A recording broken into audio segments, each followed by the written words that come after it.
Hello, it is Sunday the 7th of September and it's the end of week 1 of my Grow by 100 challenge.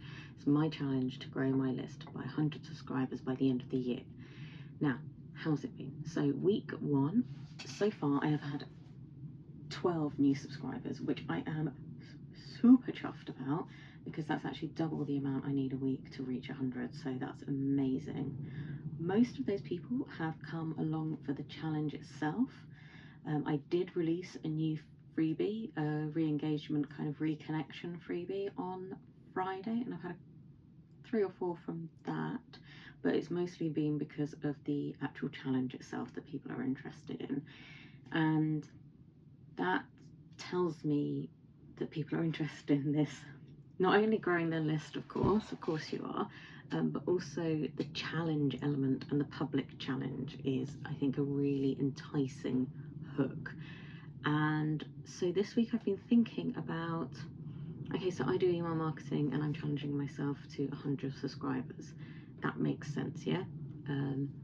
But how do you apply that challenge to grow your list to your business? Because just the challenge of growing your subscribers by 100 isn't going to be necessarily relevant to your audience because it's not what you do. So I was thinking of people that I'm working with at the moment. So I'm working with a nutritionist who is particularly interested in menopause, perimenopause, and we've been talking about protein and how important it is, and also breakfast, not skipping breakfast. So I often miss breakfast.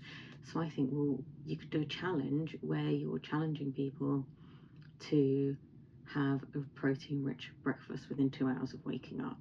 And that could be done over a week of emails where you're gathering their email addresses, and you can have a challenge where every morning you are sending an email with breakfast ideas, or every evening, say, with breakfast ideas and protein and some of the myths surrounding that, and why protein's important and all of that kind of stuff. And then so they're getting recipes every day with ideas of what they can do that are quick, healthy, filling, sustainable breakfasts.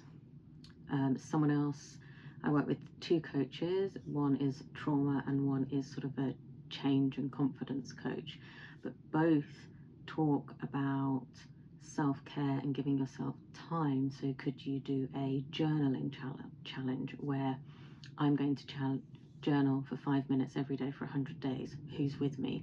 And through that you can do a weekly update, give journaling prompts, how are they getting on, this is how I set aside time for it. Say you're a photographer, you could challenge them to use their photos, their branding photos, in at least, you know, 1 post a week, which might not feel, so for me, I should put my face everywhere, but people aren't necessarily confident about that. So it's like, well, look, one day a week I want to see your face on the grid. There are lots of different challenges that you can do, that you can bring people along on the journey with you, but you also have to play along too. So you need to be public about how it's challenging you. And all those things can challenge us, because just because you're a nutritionist doesn't mean you've actually got time to plan and prep breakfast every day, or you're not rushing around and running around like a mad thing, and then by the time you realise it's 11 o'clock and you've not eaten anything. Or you're a coach and you're overly stressed. That happens. Coaches aren't all just sitting there like, have all their shit together. Or you're a photographer and you're really showcasing your work.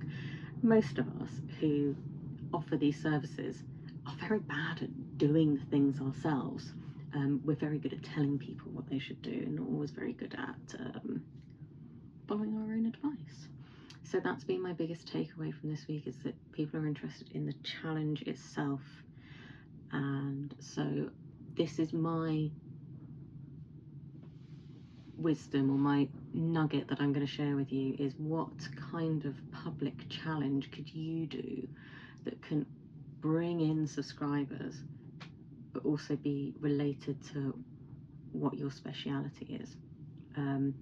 And I'm happy to brainstorm this with you, so if you've got ideas or you're a bit stuck, pop it in the comments below. You can always find me on Instagram, and of course you can sign up for my list. Please do, so that I can reach 100 by the end of the year. Hoping I'm going to smash that goal. All right, thank you, bye.